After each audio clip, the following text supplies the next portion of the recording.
환경과 복지는 뗄 수 없는 관계라고 하는 인식들을 요즘 많이 하고 있습니다. 이 깨끗하고 안전한 지구 환경이 사람 인류를 위한 복지 바로 그 자체일 거라고 생각을 하는데요. 이와 관련해서 유해숙 인천광역시 사회서비스원 원장님과 함께 환경과 복지, 생태계에 대한 이야기를 들어보도록 하겠습니다.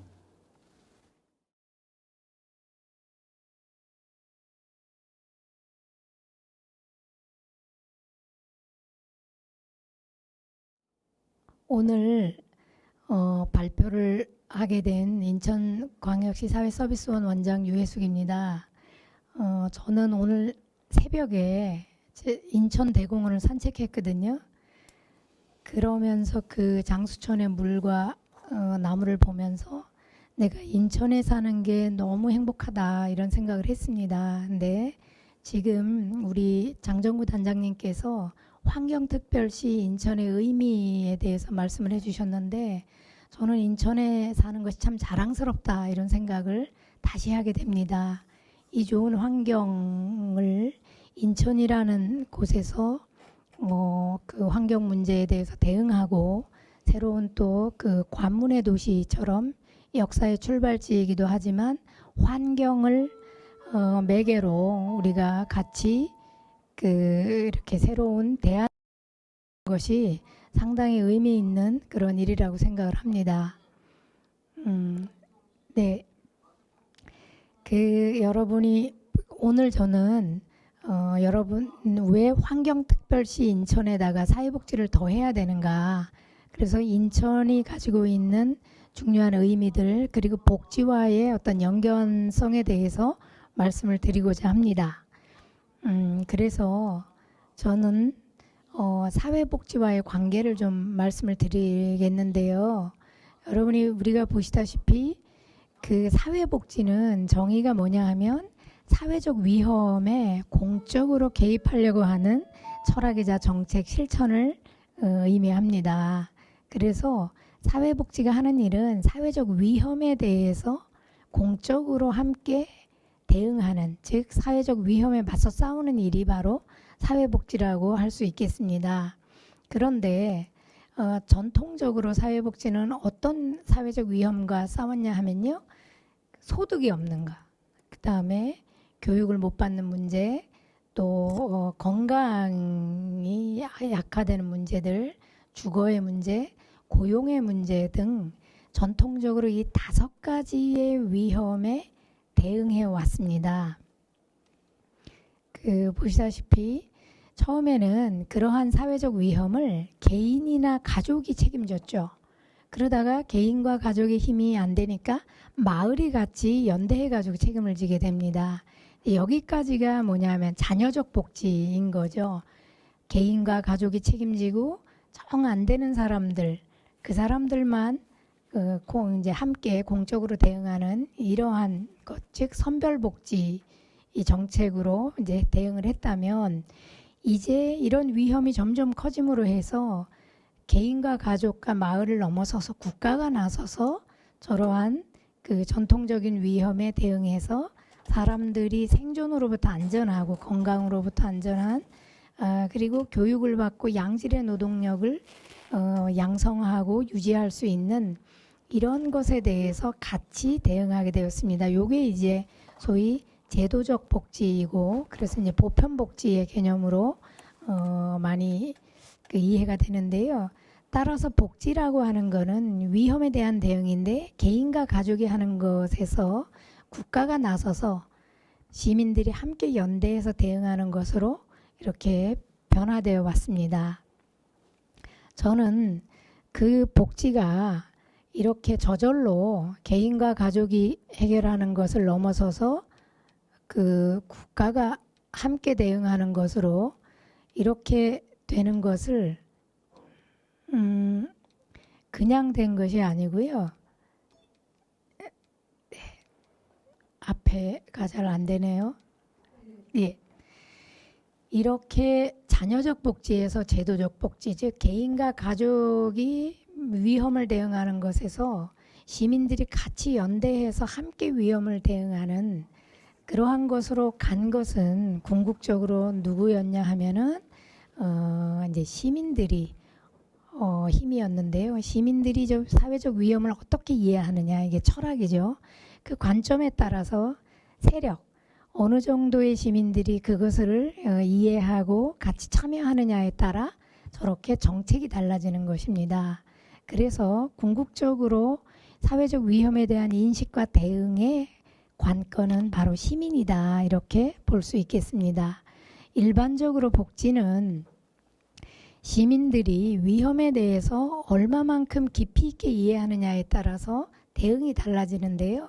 가장 근본적인 것은 위험의 본질이 어디서 나오는가 하면 저 자본주의에서 나옵니다. 앞에서 보시는 저 거인이 키클롭스인데 눈 하나밖에 없는 거인이죠. 자본주의를 저 눈 하나밖에 없는 거인에다 비유하는데 외눈, 즉 돌진적 근대화라 그러는데 자본, 돈을 버는 그러한 것을 향해서 돌진해 간다라고 해서 저 키클롭스에다 외눈 거인에다 비유를 하는 것입니다. 그런데 이 자본주의는 저렇게 자본만 만들면 얼마나 좋겠어요. 근데 동시에 위험을 같이 양산하는 구조라는 거예요. 즉 자본이 많이 만들어지면서 동시에 샴 쌍둥이처럼 위험도 같이 양산하는 구조라는 거죠. 잠재적 부수 효과고. 그런데 이제는 그렇게 해서 만든 위험이 더 이상 관리할 수 없는 수준에 이르렀다는 거예요. 그래서 울리히백이라는 학자는 오늘날의 사회를 위험사회다. 즉 언제 터질 줄 모르는 위험의 활화산을 깔고 앉아 있다. 즉 위험은 민주적이다라고 얘기를 하는 거죠. 그리고 한편으로는 위험이 또 계급적이라는 거예요. 차별화된다. 무슨 얘기냐 하면 위험은 누구라도 예외일 수 없을 만큼 전면화되었는데 특정 계층에게는 몰리고 그렇지 않은 계층은 좀 대응하거나 피해갈 수도 있다라는 거예요. 그래서 위험은 계급적이다, 차별화된다 이렇게 얘기를 하고 문제는 피해자는 있는데 위험의 가해자가 누구인지 알 수가 없다라는 거죠. 입증할 수 없는 연관성을 가지고 있어요. 그래서 고도의 전문성이 있어야 그 위험의 원인, 즉 가해자를 밝히고 책임도 물을 텐데 문제는 뭐냐 하면 그 가습기 살균제 같은 경우에 보면은 그 위험을 입증하기가 어려운 거예요. 그래서 이제 나중에 고도의 전문성으로 옥시라든지 이런 화학회사들이 이제 만들었다라는 걸 알게 되는데 문제는 어때요? 책임을 물을 수 있나요?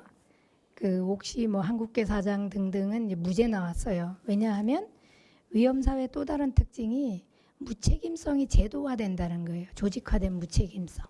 따라서 위험은 자본주의가 만들어지면서 계속 만들어지는데 그 위험의 원인도 잘 모르겠고 안다고 해도 조직화된 무책임성 때문에 밝힐 수도 없고 그러면서 또 몰릴 위험이 몰리는 곳은 몰리고 그러다가 전면적으로 일반 시민들이 위험을 맞닿게 되는 이러한 것이 이제 위험사회의 특징이라고 할 수 있겠습니다.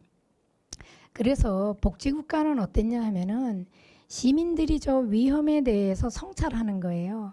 그래서 자본주의는 자본이 만들어진과 동시에 위험이 계속 양산하는 구조니까 즉 위험을 뭘 관리하거나 억제하거나 할 수 없는 구조이니까 이 위험도 자본만큼 같이 다루어야 된다 이런 생각을 하게 돼요.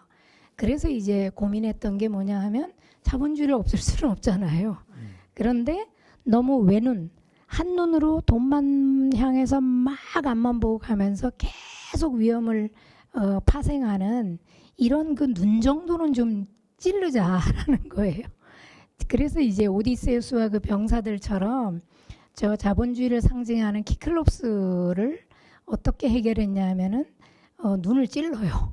그래서 깜깜한 그 동굴 속에서 갇혀 있다가 눈을 찌르고 손뼉을 쳐서 협력해서 그 동굴을 이렇게 그 동굴에 막힌 그 큰 그 바위문을 이렇게 밀게 하고 빠져나오는 이러한 것이 이제 오디세우스와 그 병사들인데 자본주의의 핵심은 뭐냐 하면 저 거인이 너무 자본마냥해서 앞만 보고 가는 그 거인의 눈 정도 찌르자.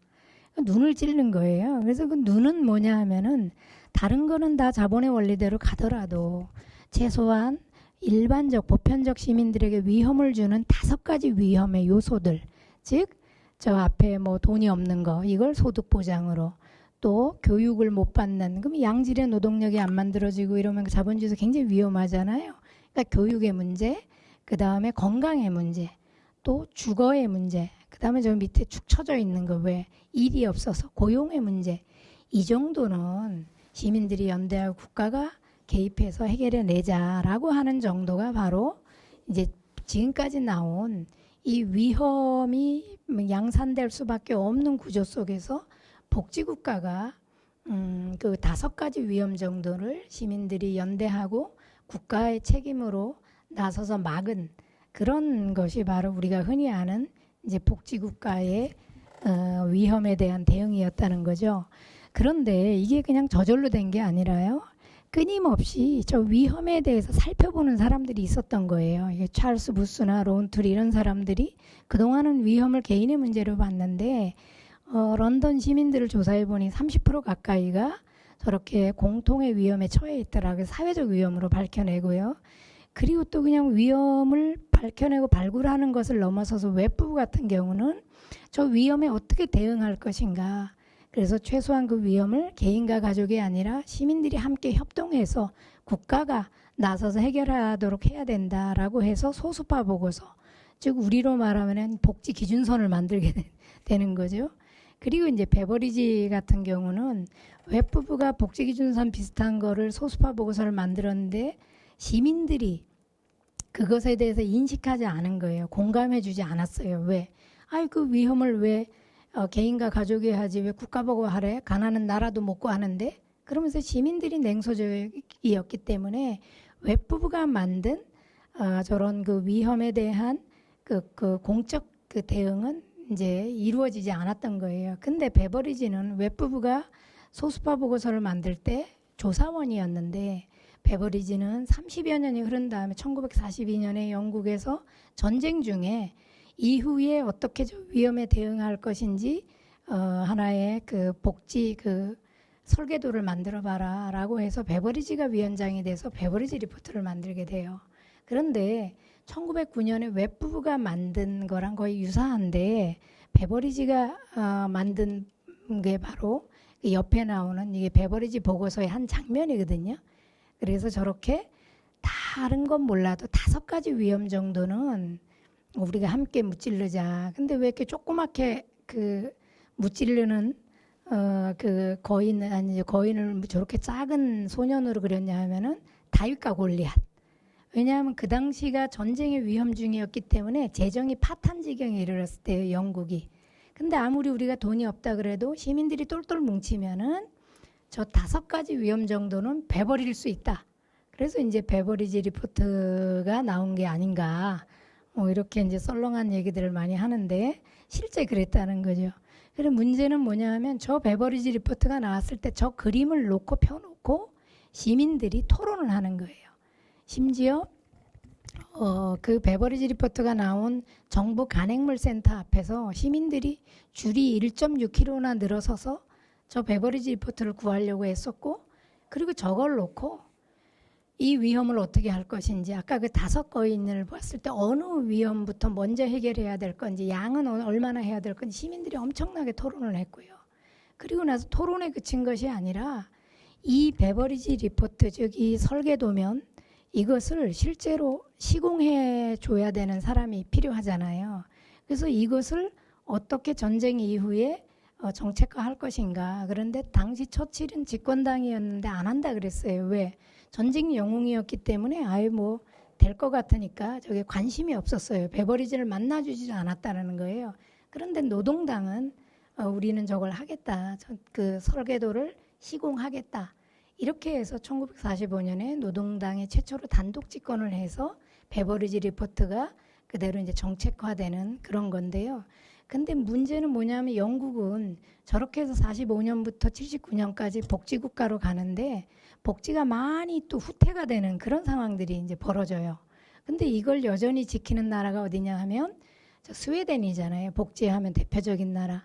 근데 스웨덴은 왜 그걸 지키냐 하면은 스웨덴을 스터디 서클 데모크라시라 그래요.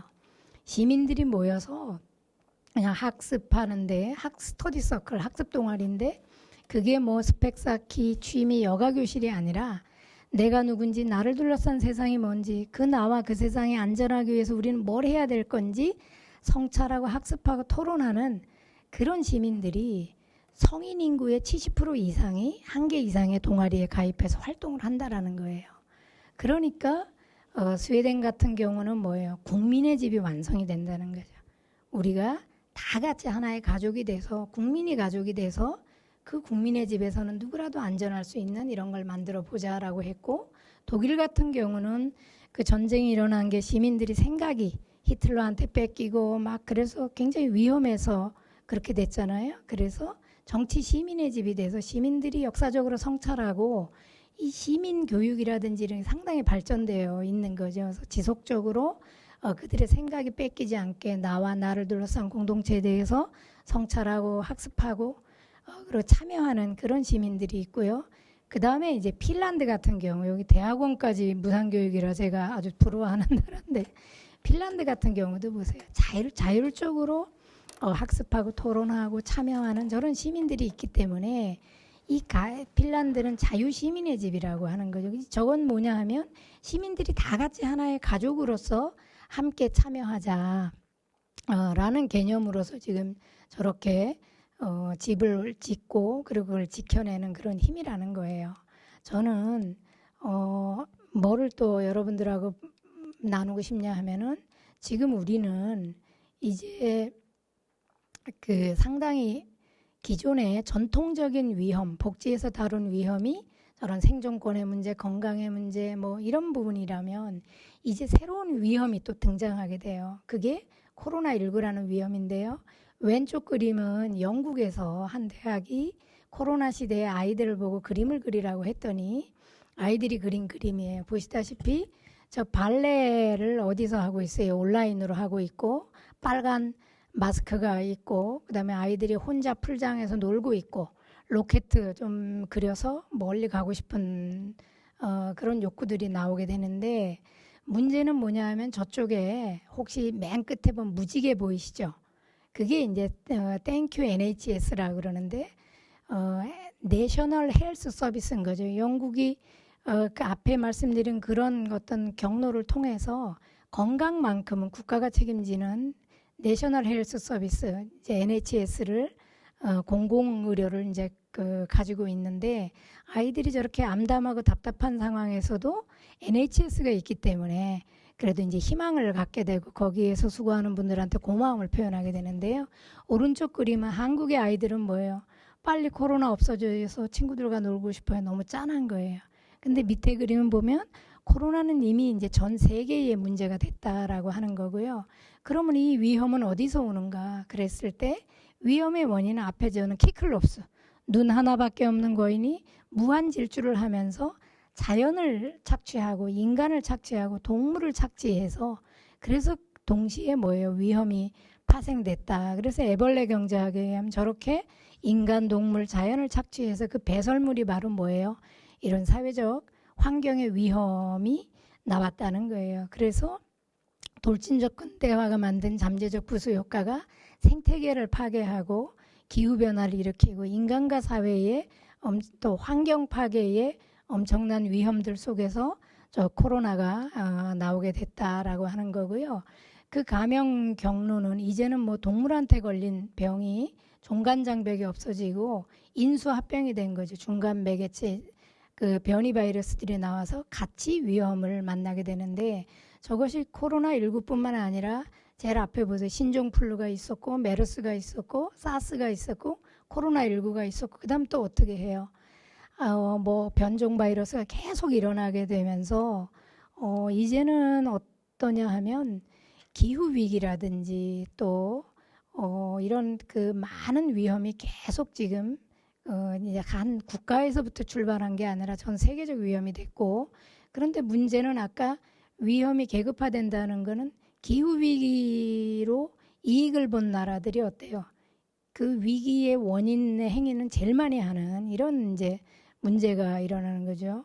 그래서 여러 가지 이제 이 생태계 위험들, 환경의 위험들이 일어나고 있다. 그리고 기후 변화로 인해서 위험이 계속 가중돼서 태풍이나 홍수나 감염병이나 뭐 이런 여러 가지 문제들이 일어나고 있다는 거죠. 그래서 환경 파괴, 동물, 인간 착취의 문제들이 이렇게 계속 그 코로나19를 비롯한 복합적인 환경의 위험으로 나타나기 때문에 저는 이제 사회복지가 전통적 위험에서 그 환경의 위험까지 이제는 더 나아가야 된다라고 하는 거예요. 패스트를 놓은 이유는 결국은 패스트를 무찌르는 게 누구예요? 자원보건대거든요. 시민들이 저 위험에 대해서 자각하고 함께 나섰을 때 저 위험을 해결할 수 있다라고 하는 거고요.